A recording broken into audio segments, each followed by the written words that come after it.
Assalamualaikum warahmatullahi wabarakatuh. Salam sejahtera untuk kita semua. Baik, pada kesempatan ini kami akan mempresentasikan hasil diskusi kelompok kami, yaitu kelompok ke-6. Sebelumnya kami akan memperkenalkan diri masing-masing.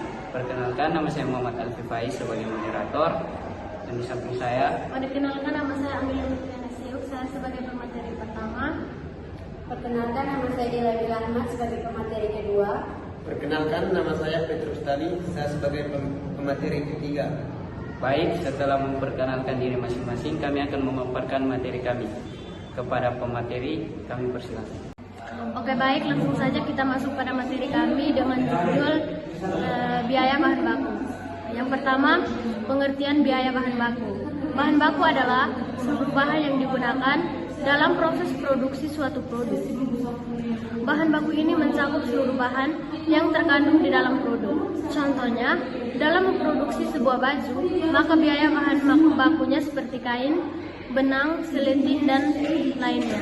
Setelah itu juga biaya pada lainnya seperti biaya angkut, penyimpanan, dan operasional juga termasuk ke dalam biaya bahan baku. Unsur biaya yang membentuk harga pokok bahan baku yang dibeli. 1. Sistem pembelian. Sistem pembelian lokal terdiri dari A. Prosedur order pembelian. Bagian pembelian melaksanakan pembelian atas dasar surat permintaan pembelian dari bagian gudang untuk pembelian pemasok. Bagian pembelian mengirim surat permintaan penawaran harga kepada para pemasok. B. Produser penerimaan bahan baku. Pemasok mengirimkan bahan baku kepada perusahaan sesuai dengan surat order pembelian yang diterimanya. Bagian penerimaan yang bertugas menerima barang, mencocokkan kualitas, kuantitas, jenis, serta spesifikasi bahan baku yang diterima pemasok dengan tembusan surat order pembelian. C. Prosedur pencatatan penerimaan bahan baku di gudang. Bagian penerimaan menyerahkan bahan baku yang diterima dari pemasok kepada bagian-bagian gudang bahan baku tersebut dan mencatat jumlah bahan baku yang diterima. Masalah-masalah khusus yang berhubungan dengan bahan baku.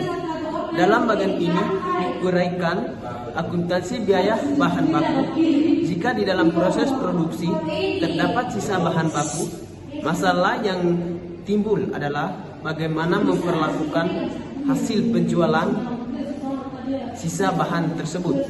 Hasil penjualan sisa bahan dapat diperlakukan sebagai berikut. A.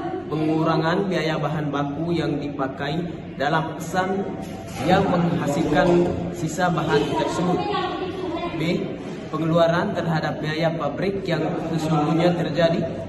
C. Penghasilan di luar usaha. Jenis-jenis bahan baku. Jenis-jenis bahan baku dibedakan menjadi dua. Yang pertama, bahan baku langsung. Bahan baku langsung adalah semua bahan yang merupakan bagian dari barang jadi yang dihasilkan. Biaya yang dikeluarkan untuk membeli jenis bahan ini mempunyai hubungan erat dan sebanding dengan jumlah barang jadi yang dihasilkan. Kedua, bahan baku tidak langsung. Bahan baku tidak langsung adalah bahan yang ikut berperan dalam proses produksi dalam industri tetapi tidak secara langsung tampak pada barang yang dihasilkan. Jadi dapat kita simpulkan bahwa yang pertama, bahan baku merupakan bahan yang membentuk bagian yang menyeluruh produk jadi. Yang kedua, bahan baku yang diolah perusahaan manufaktur dapat diperoleh dari pemberian lokal, impor, atau dari pengelolaan sendiri. Yang ketiga, di dalam memperoleh bahan baku, perusahaan tidak hanya mengeluarkan biaya sejumlah harga beli bahan baku saja, tetapi juga mengeluarkan biaya-biaya pembelian, pergudangan, dan biaya-biaya perolehan lain. Yang keempat, sedangkan tenaga kerja merupakan usaha fisik atau mental yang dikeluarkan karyawan untuk mengolah produk.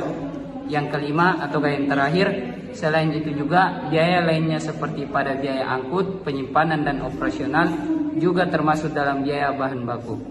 Sekian.